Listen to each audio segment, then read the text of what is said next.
नमस्कार दोस्तों, एमटी ज्ञान में आप सभी का स्वागत है। लगभग 5000 वर्ष पूर्व कुरुक्षेत्र में जब धर्म एवं अधर्म के मध्य महाभारत का युद्ध कौरवों पांडवों के मध्य चल रहा था। यह कथा उस समय की है जब इस युद्ध में अर्जुन के निहत्थे पुत्र अभिमन्यु को जयद्रथ ने छल पूर्वक मारा था। उस समय अर्जुन ने जयद्रथ को मारने की प्रतिज्ञा की थी।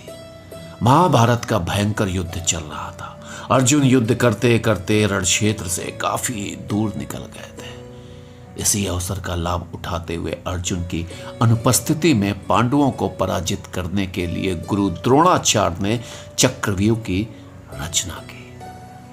अर्जुन पुत्र अभिमन्यु उस चक्रव्यूह को भेदने के लिए उसमें प्रवेश कर गया।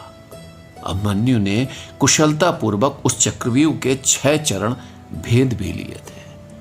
जब वो 7वें चरण में प्रवेश कर गया तो उसे दुर्योधन, जयद्रथ आदि 7 महारथियों ने घेर लिया तथा उसे निहत्थे अभिमन्यु पर टूट पड़े। जयद्रथ ने निहत्थे अभिमन्यु पर पीछे से जोरदार प्रहार किया। वह वार इतना तीव्र एवं घातक था कि अभिमन्यु उसे सहन न कर सका तथा वीर गति को प्राप्त हो गया। अभिमन्यु की मृत्यु का समाचार सुनकर अर्जुन क्रोध से पागल हो उठे। उन्होंने तभी प्रतिज्ञा की, यदि अगले दिन सूर्यास्त से पूर्व उन्होंने अपने पुत्र की हत्या करने वाले कौरवों के जयद्रथ का वध नहीं किया तो वो आत्मदाह कर लेंगे। उसकी यह प्रतिज्ञा सुनकर जयद्रथ भयभीत हो उठा। दुर्योधन के पास पहुंचा तथा उसे अर्जुन की प्रतिज्ञा के बारे में बतलाया। दुर्योधन जयद्रथ का भय दूर करते हुए बोला, चिंता मत करो मित्र, मैं तथा सारी कौरव सेना महान योद्धा कर्ण सहित कल महाभारत के युद्ध में तुम्हारी रक्षा करेंगे।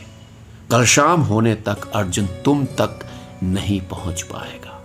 उसे शाम होने पर आत्मदाह करना ही पड़ेगा। महाभारत का युद्ध जब अगले दिन शुरू हुआ तो अर्जुन की निगाहें जयद्रथ को तलाश करने लगी, मगर वो कहीं भी दिखाई नहीं दे रहा था। धीरे धीरे दिन बीतने लगा तथा अर्जुन की निराशा भी बढ़ने लगी कि उन्होंने कल जो प्रतिज्ञा ली थी उसे वो पूरा नहीं कर पाएंगे। अर्जुन की व्याकुलता देखकर उनके सारथी श्री कृष्ण बोले, पार्थ, समय बीत रहा है। कल तुमने जो प्रतिज्ञा ली थी उसे पूरा करने का समय नजदीक आ रहा है तथा कौरव सेना ने जयद्रथ को अपने रक्षा कवच में घेर रखा है। अब तुम शीघ्रता से कौरव सेना का संहार करते हुए अपने लक्ष्य की ओर बढ़ो।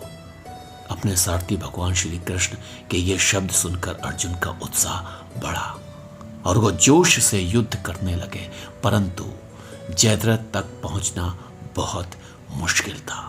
संध्या होने वाले थे तभी श्री कृष्ण ने अपनी माया जाल फैला दिया।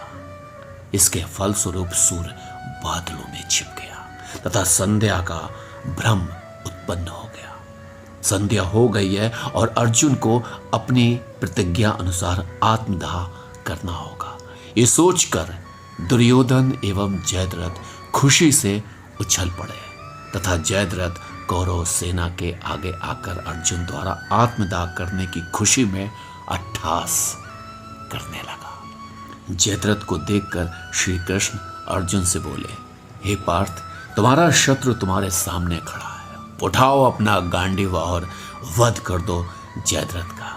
वो देखो, अभी सूर्यास्त नहीं हुआ है। यह कहकर श्री कृष्ण ने अपना माया जाल समेट लिया। देखते ही देखते सूर्य बादलों की ओर से बाहर आ गया। सबकी निगाहें आसमान में सूर्य की तरफ उठ गई। सूर्य अभी भी चमक रहा था।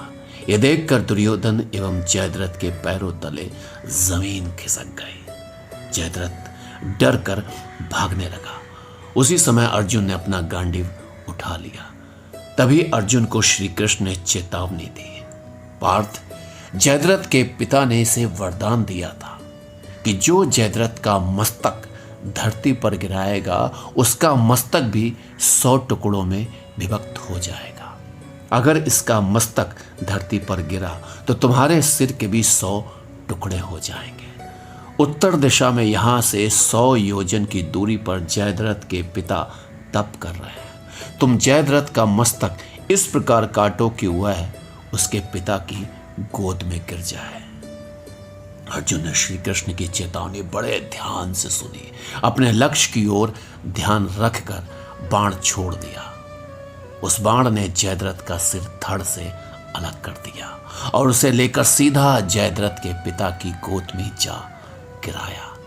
पुत्र का कटा शीश देखकर जयद्रथ के पिता चौंक उठे तो पुत्र का कटा शीश गोदी से जमीन पर गिर गया। जयद्रथ के कटे शीश के जमीन पर गिरते ही जयद्रथ के पिता के शीश के भी 100 टुकड़े हो गए। और इस प्रकार अर्जुन ने जयद्रथ की मौत का बदला लेकर अपनी प्रतिज्ञा पूरी की।